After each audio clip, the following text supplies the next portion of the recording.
Hello everyone, welcome to my today's vlog.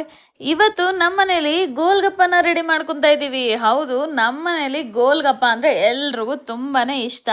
ಅದಕ್ಕೆ ನಾನು already ಗೋಲ್ಗಪ್ಪಗೆ ಏನೇನು ಬೇಕೋ ಅದನ್ನೆಲ್ಲ ರೆಡಿ ಮಾಡ್ಕೊತಾ ಇದ್ದೀನಿ. ಗೋಲ್ಗಪ್ಪಗೆ ಪಾನಿ, ಜೊತೆಲಿ ಸ್ಟಫಿಂಗು, ಅದಾದಮೇಲೆ ಈರುಳ್ಳಿ, ಕ್ಯಾರೆಟ್ ತುರಿ, ಜೊತೆಲಿ ಸೇವ್ನ ರೆಡಿ ಮಾಡಿಕೊಂಡು ನಾನು ಆಲ್ರೆಡಿ ಎಲ್ಲ ಸ್ಟಫಿಂಗ್ ಮಾಡ್ಕೊತಾ ಇದ್ದೀನಿ. ಆ್ಯಕ್ಚುಲಿ ಸ್ಟಫಿಂಗ್ ಹೇಗೆ ಮಾಡೋದು ಅಂತ ಹೇಳ್ತೀನಿ ಬನ್ನಿ. ಮೊದಲಿಗೆ ಆಲೂಗಡ್ಡೆನ ಚೆನ್ನಾಗಿ ಬೇಯಿಸ್ಕೊಂಡು ಅದಕ್ಕೇ ಚೆನ್ನಾಗಿ ಸ್ಮ್ಯಾಶ್ ಮಾಡಿ ಚಿಲ್ಲಿ ಪೌಡರು, ಧನಿಯಾ ಪೌಡರು, ಗರಂ ಮಸಾಲ, ಈರುಳ್ಳಿ, ಕ್ಯಾರೆಟ್ ತುರಿ, ಕೊತ್ತಂಬರಿ, ಸ್ವಲ್ಪ ಉಪ್ಪು, ಹಾಗೆ ಸ್ವಲ್ಪ ಚಾಟ್ ಪೌಡರ್ ಹಾಕಿ ಚೆನ್ನಾಗಿ ಮಿಕ್ಸ್ ಮಾಡ್ಕೊಂಡು ಜೊತೆಲಿ ಕಡಲೆಕಾಳನ್ನು ಹಾಕೋಬೋದು ಬೇಯಿಸಿರೋದು.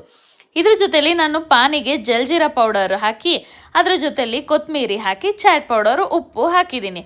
ಜೊತೆಲಿ ನಾನು ಕಟ್ ಮಾಡ್ಕೊಂಡಿರೋ ಈರುಳ್ಳಿ, ಕ್ಯಾರೆಟ್ ತುರಿ ಮತ್ತು ಸೇವ್ನ ಇಟ್ಕೊಂಡಿದ್ದೀನಿ. ನೋಡಿ, ನನಗೆ ಹೆಲ್ಪ್ಗಿರೋದು ನನ್ನ ಗಂಡ ಒಬ್ಬನೇ.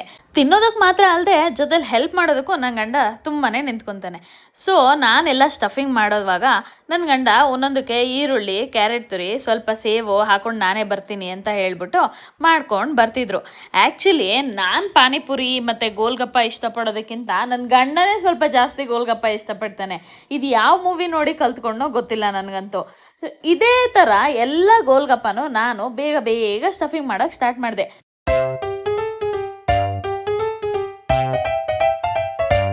ಹೀಗೆ ಸ್ಟಫಿಂಗ್ ಮಾಡ್ತಾ ಮಾಡ್ತಾ ನನ್ನ ಗಂಡ ಆಲ್ರೆಡಿ ತಿನ್ನೋದಕ್ಕೆ ಕೈ ಹಾಕ್ಬಿಟ್ಟ. ಹೌದು, ಅಲ್ಲಿ ಸ್ಟಫಿಂಗ್ ಮಾಡೋದನ್ನ ನೋಡಿಕೊಂಡು ಅವನಿಗೆ ಹೊಟ್ಟೆ ಹಸಿ ಅಂತೂ ತಡ್ಕೊಳಕ್ಕಾಗಿಲ್ಲ. ಅದಕ್ಕೆ ಏನು ಮಾಡೋಕ್ಕೆ ಸ್ಟಾರ್ಟ್ ಮಾಡಿದ್ರಂದರೆ ಪಾನಿ ಹಾಕ್ಕೊಂಡು ತಿನ್ನೋದಕ್ಕಂತೂ ಸ್ಟಾರ್ಟ್ ಮಾಡಿಕೊಂಡು ಅದಾದಮೇಲೆ ಸೂಪರಾಗಿದೆ, ತುಂಬಾ ಚೆನ್ನಾಗಿದೆ ಅಂತ ಹೇಳ್ಕೊಂಡು ತಿನ್ಕೊತಾನೆ ಇದ್ದ.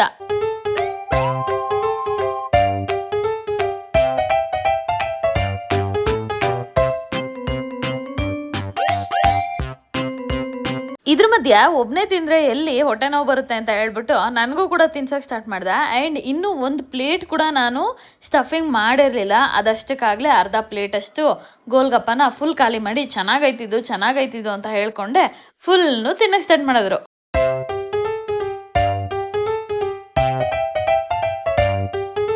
ಆಲ್ರೆಡಿ ತಿನ್ನೋಕೆ ಸ್ಟಾರ್ಟ್ ಮಾಡಿದ್ದು ನಾವು ಅದಷ್ಟು ಪ್ಲೇಟ್ನು ಖಾಲಿ ಮಾಡಿ ಜೊತೆಲಿ ಗೋಲ್ಗಪ್ಪ ಆದಮೇಲೆ ಕೊಡೋ ಸುಕ್ಕ ಪೂರಿ ಎಲ್ಲರೂ ಫ್ಯಾನ್ ಆಗಿರ್ತಾರೆ ಅಂತ ಗೊತ್ತು, ಅದನ್ನು ಕೂಡ ನಾನು ಇಲ್ಲಿ ರೆಡಿ ಮಾಡಿಕೊಂಡೆ. ಅದನ್ನು ಕೂಡ ಸೇಮ್ ಇದ್ರ ಹಾಗೇನೆ ಎಲ್ಲ ಸ್ಟಫಿಂಗ್ ಜೊತೆಲಿ ರೆಡಿ ಮಾಡಿಕೊಂಡು ಆ ಸ್ಟಫಿಂಗ್ ಮೇಲೇ ಸ್ವಲ್ಪ ಚಿಲ್ಲಿ ಪೌಡರ್ ಮತ್ತು ಚಾಟ್ ಪೌಡರ್ ಹಾಕ್ಕೊಂಡು ಈರುಳ್ಳಿ, ಕ್ಯಾರೆಟು ಸೇಮ್ ಅದೇ ಥರ ಹಾಕ್ಕೊಂಡು ಸೇವ್ ಹಾಕ್ತಿದ್ದೀನಿ ಮೇಲೆ.